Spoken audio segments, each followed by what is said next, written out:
देखो जब क्वेश्चन इस तरह का हो कि find the compound interest on ₹1000, ठीक है, 1000 रुपीज पे कंपाउंड इंटरेस्ट पूछ रहा है पर एनम। अच्छा, जो रेट ऑफ इंटरेस्ट है वो पर एनम है। रेट ऑफ इंटरेस्ट का मतलब होता है इस परसेंटेज से आप पर इंटरेस्ट का रेट लगेगा।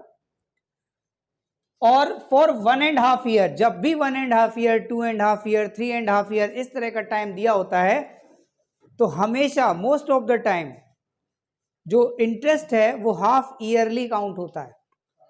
कैसा काउंट होता है?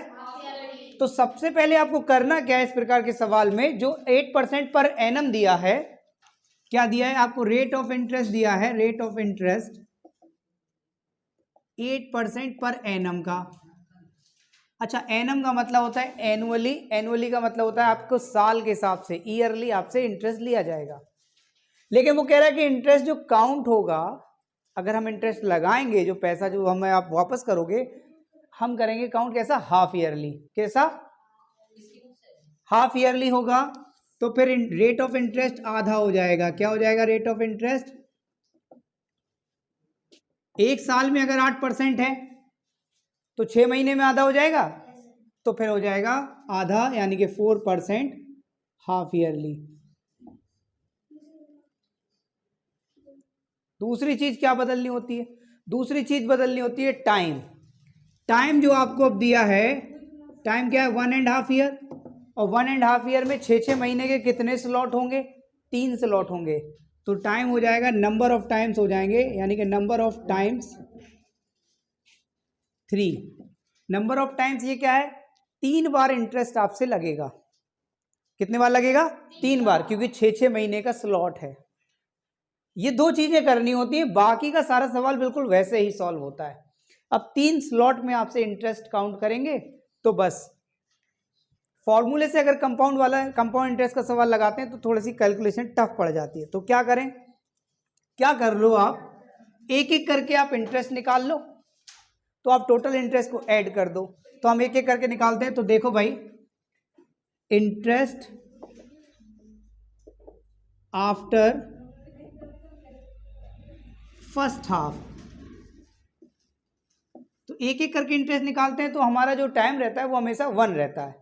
तो इंटरेस्ट आफ्टर फर्स्ट हाफ, तो शुरुआत में जो आपका पी रहेगा, ये फॉर्मूला लगाना है, पी आर टी अपॉन 100। तो जो आपका प्रिंसिपल रहेगा वो 1000 रुपीज रहेगा। रेट ऑफ इंटरेस्ट 4 हो गया है, फर्स्ट हाफ का मतलब 1, और नीचे क्या आएगा? 100। तो काट दीजिए आप, कितना हो गया? 40 रुपीज। कितना हुआ?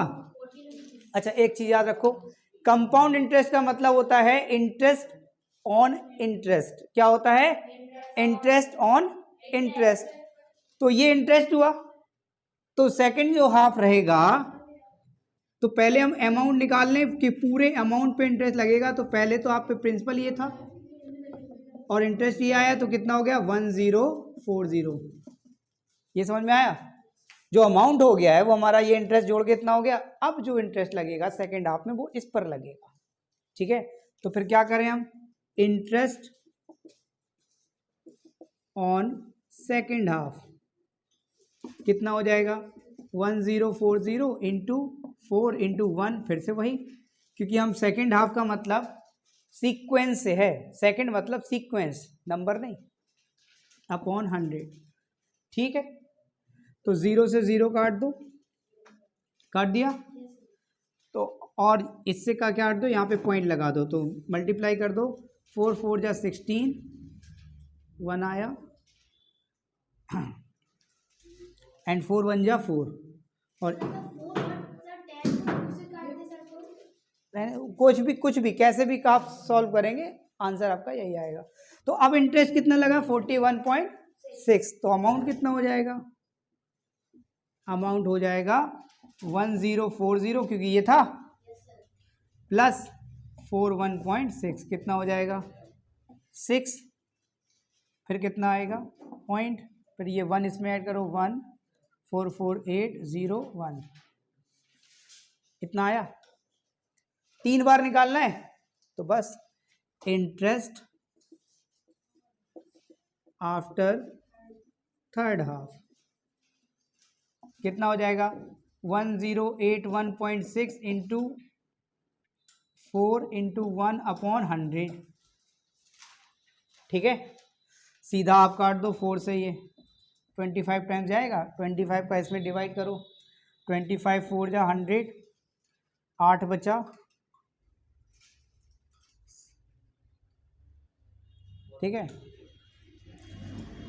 8 बचा, 25 दूनी 50, 25 दिया 75, रुक तो जाओ, 25 दिया 75, 6 बचा, कॉइन लगाया, 25 दूनी 50, 43.2, और एक और बार निकाल लो, 16 बचा, 43.26, ठीक है।